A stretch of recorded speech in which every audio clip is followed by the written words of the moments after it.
হঠাৎ করে কে যেন আওয়াজ দিল ঘরের দরওয়াজায়, আল্লাহ কারীম আমি ভিক্ষুক, আমারে কিছু ভিক্ষা দাও।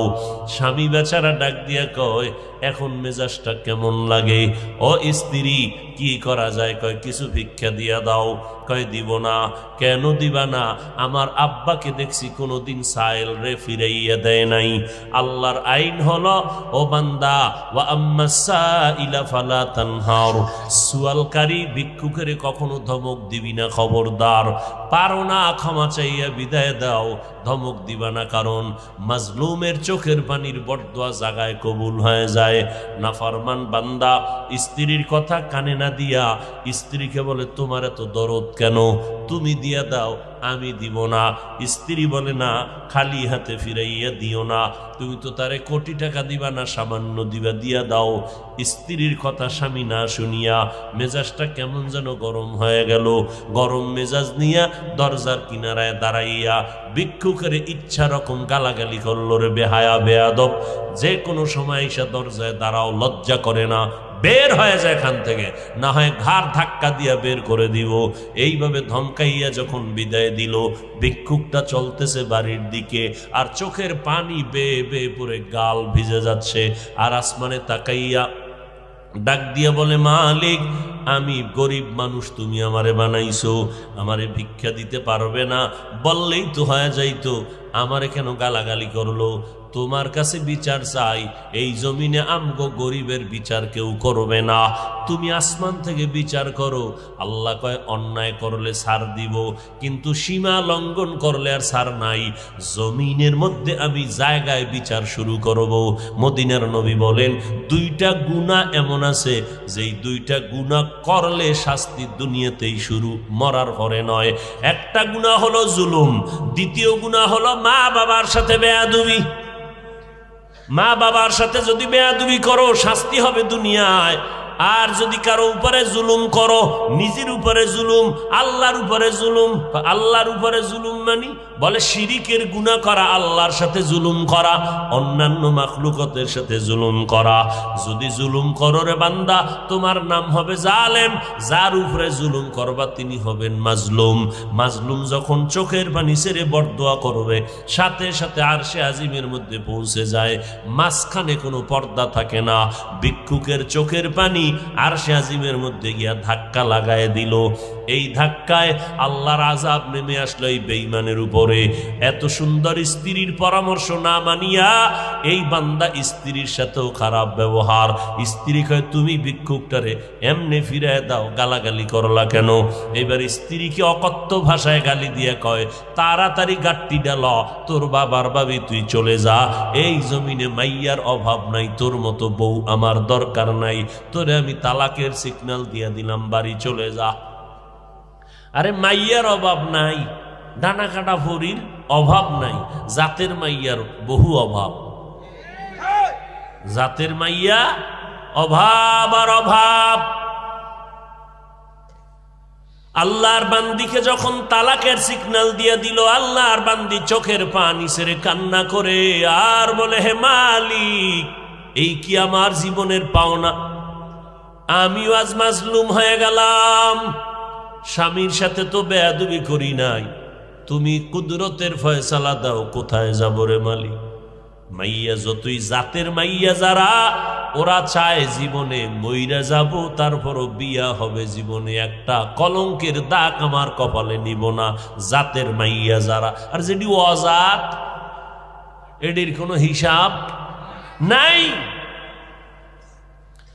আল্লাহর বান্দি ভালো বাবার কন্যা সন্তান, চোখের পানি সেরিয়া কান্না করি, এরপরে শেষ সময় বিদায় নামতেই হবে, থাকতেই দিবে না।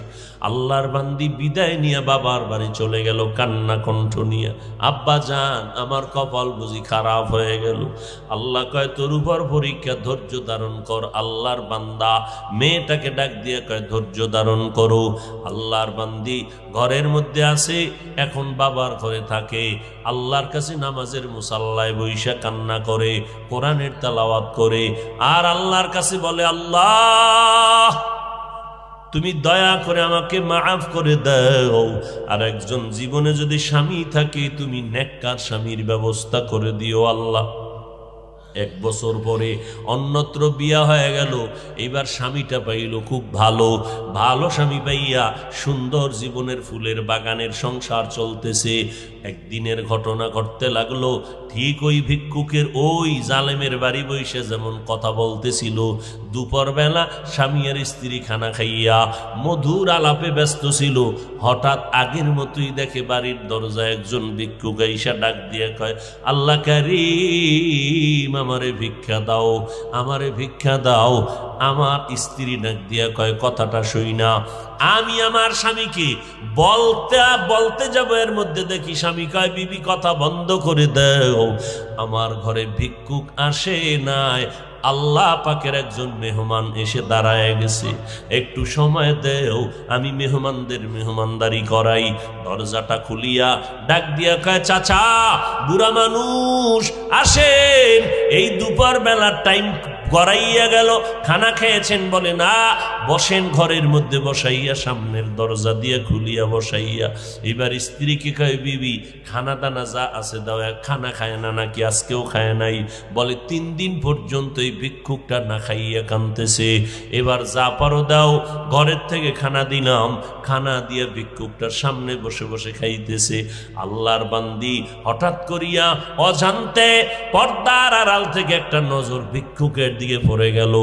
স্ত্রী একটা নজর তাকাইয়া দেখিয়া ঘরের ভিতরে গিয়া এবার চোখের সামনে কাপড় দিয়া কান্না করে, মালিক তোমার কুদরত দেখিয়া ভয় পেয়ে গেলাম। স্বামী বেচারা ডাক দিয়া কয়, বিবি আমার তোমার খেদমতে ত্রুটি কয় না, আমার কোনো কথায় তুমি কষ্ট পেয়েছো না তো কেন কান্না করো? বলে ভিক্ষুকের দেখা মাওলার কুদরতের ভাব আইসে গেছে, কান্না করি। বলে কিসের কুদরত? ভিক্ষুক আসা তো কোনো কঠিন কিছু না, কি কুদরত? বলে ওই ভিক্ষুকটার চেহারায় সামান্য একটু নজর পড়া মাত্র আমার যেন মনে হইল আমার আগের স্বামীর চেহারার মতো দেখা যায়, আমার আগের স্বামীর চেহারার মতো দেখা যায়। বলে বিবি তাই নাকি? বলে হ্যাঁ। এবার স্বামী বেচারা ভালো করে তাকাইল, তাকাইয়া ঘরের মধ্যে গিয়া কয়, হ্যাঁ মাওলা পাকের কুদরত। এরে বিবি এই স্বামীর ঘরে তুমি ছিলা? বলে ছিলাম। বলে কতদিন? বলে দীর্ঘ বছর। থাকার পর তোমার বাড়িতে কোনো দুর্ঘটনা হয়েছিল নি? কয় হ্যাঁ হয়েছিল। কি? কয় ওই স্বামীর বাড়ি থাকতে একজন ভিক্ষুক গিয়া আমার দরজায় দাঁড়াইয়া আল্লাহ কারিম বলে যখন ডাক দিয়েছিল, আমার স্বামী ওই ভিক্ষুকটারে পারে না, ঘাড় ধাক্কা দিয়া বের করে দিবে, গালাগালি করেছে। আমি স্বামীকে বাধা দেওয়াতে স্বামী আমার সাথে খারাপ আচরণ করিয়া তালাকের আওয়াজ দিয়ে আমাকে ঘর থেকে নামাইয়া দিছে।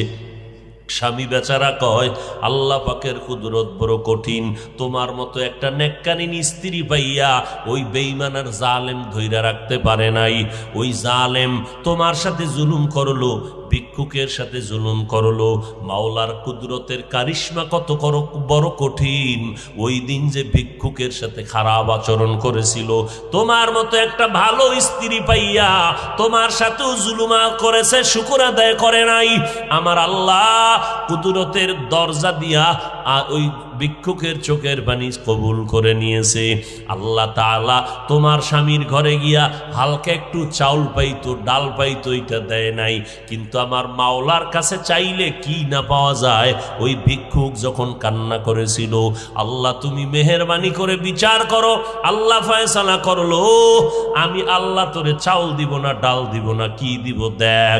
এ স্বামী, ও বিবি, তুমি জানো না ওই দিন তোমার ওই জালেম স্বামীর ঘরে যেই ভিক্ষুক দরজায় দাঁড়াইয়া চোখের পানি ছেড়ে ভিক্ষা চেয়েছিল, আর ওই জালেম ঘাড় ধাক্কা দেওয়ার মতো গালাগালি করে বিদায় দিয়েছিল, ওই দিনের ভিক্ষুক অন্য কোনো পুরুষ নয়, ওই দিনের ভিক্ষুক ছিলাম আজকের তোমার আমি স্বামী।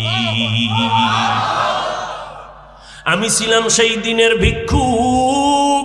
আমি মালিকের কাছে এত কান্না কানছি, ও দয়ার মালিক আমারে সামান্য চাল দিবে, দিতে পারলো না।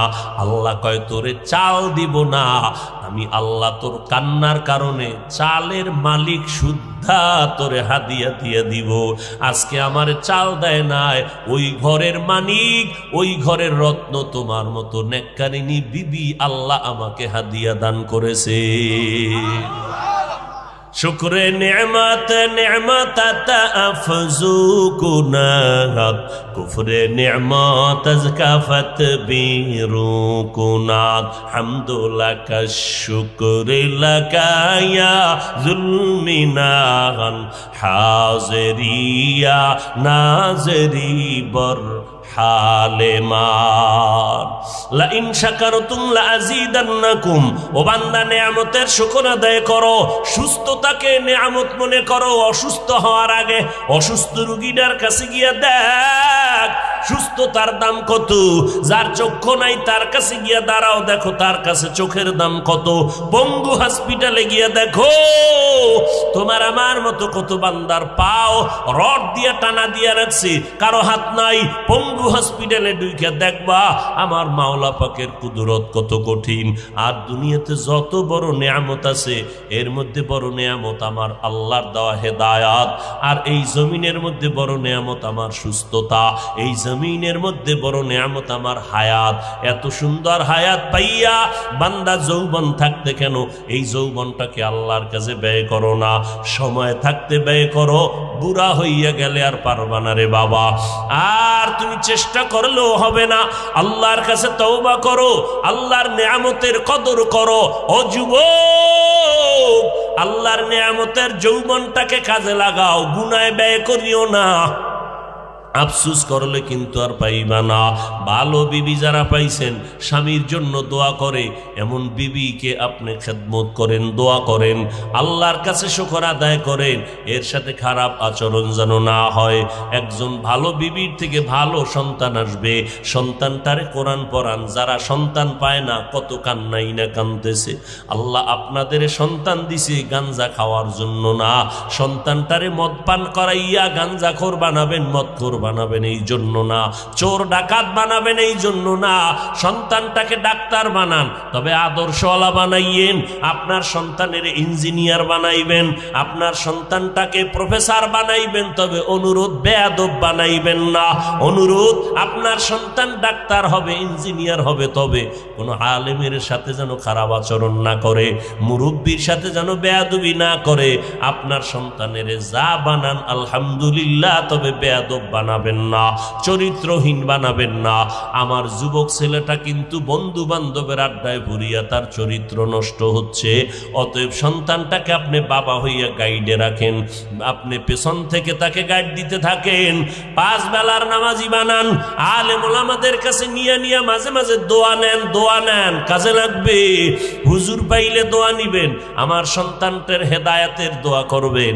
আমি মরিয়া গেলেও যেন সন্তান কোরআন পড়িয়া দোয়া করতে পারে। আমার সন্তান যেন আমার মরার পরে যেন নেক আমল করিয়া কবরের শান্তির ব্যবস্থা করতে পারে। এইভাবে আল্লাহর কাছে দোয়া করেন। আপনিও চোখের পানি ছাড়িয়া আল্লাহর কাছে দোয়া করেন, আর আল্লাহকে বলেন, আল্লাহ আমার সন্তানটারে তুমি আদর্শ মানুষ বানাও, মদিনার নবীর আদর্শওয়ালা মানুষ বানাও। আল্লাহর কাছে দোয়া করেন, আল্লাহর কাছে তওবা করেন। পর্দার আড়ালের আম্মা জানেরা, আপনারা নবীদের মা, সাহাবায়ে কেরামের মা, আউলিয়ায়ে কেরামের মা, আলেমের মা, ভালো ভালো আদর্শ সন্তানের মা, আজকে থেকে তওবা করেন। নেককার সন্তানের মা না হইয়া কবরে যাবেন না। সন্তানটাকে কোরআন পড়াইবেন, যে লাইনেই থাকুক না কেন। আপনার স্বামীর খেদমত করবেন, বেগানার নজর দিয়া নিজের জীবনটাকে ধ্বংস করবেন না। কারো বদনজর লাগলে আপনার ক্ষতি হয়ে যাবে। অতএব বেগানার কোনো বদনজর শরীরের মধ্যে লাগাবেন না। আমার মতো যুবক যদি স্কুল কলেজে পড়িয়া নামাজ পড়ে, আমি কেন পারবো না? আমার কপাল বুঝি খারাপ, আমার উপরে বুঝি আমার আল্লাহ বেজার হয়ে গেল গুনার কারণে। আজকে থেকে তওবা করে নাও, মরিয়ে গেলে যাইবা আর কখনো আল্লাহর বিরুদ্ধে নবীর তরিকার বাইরে চলবা না। মা বাবার সাথে বেয়াদবি করবা না রে যুবক। ওলামায়ে কেরামের বিরুদ্ধে কোনো কথা বলবা না, বরং ওলামায়ে আহলে হকের পরামর্শ নিয়ে নেক আমল করবা, নবীর তরিকায় চলবা, নিজের জীবনটাকে নেয়ামত মনে করবা, দ্বীনের হেদায়াতের নিয়ামত চাইবা, জিন্দেগিটাকে আল্লাহর নবীর মোহাব্বতের লাইনে গড়াইবা। যদি বান্দা পেছনে গুনাহ করিয়েই থাকো, গুনার দিকে নজর করিয়া আল্লাহর কাছে ক্ষমা চাও আর বলো, হে মালিক, জীবনে আর গুনাহ করব না, বেপরদায় চলবো না, নামাজ ছাড়বো না, মা বাবার দোয়া নিয়ে চলবো, ওলামায়ে কেরামের পরামর্শ নিয়ে আমল করব, আর কোনোদিন জবান দিয়ে গীবত শেখায়েত মিথ্যা বলবো না, দাড়ি কাটবো না, বেপরদায় চলবো না, দেশ ও জাতির বিরুদ্ধে ষড়যন্ত্র করব না। তওবা করার মতো যদি অন্তরে খাঁটি নিয়ত থাকে, অন্তরে দুর্বলতা যদি না থাকে, খাঁটি তওবার নিয়তে দুটো হাত আল্লাহকে দেখাইয়া দেই। আয় আল্লাহ, হাতগুলো কবুল করে নেন, তওবা কবুল করে নেন, তওবার উপরে মজবুত হইয়া চলার মতো তৌফিক দান করেন, আমিন।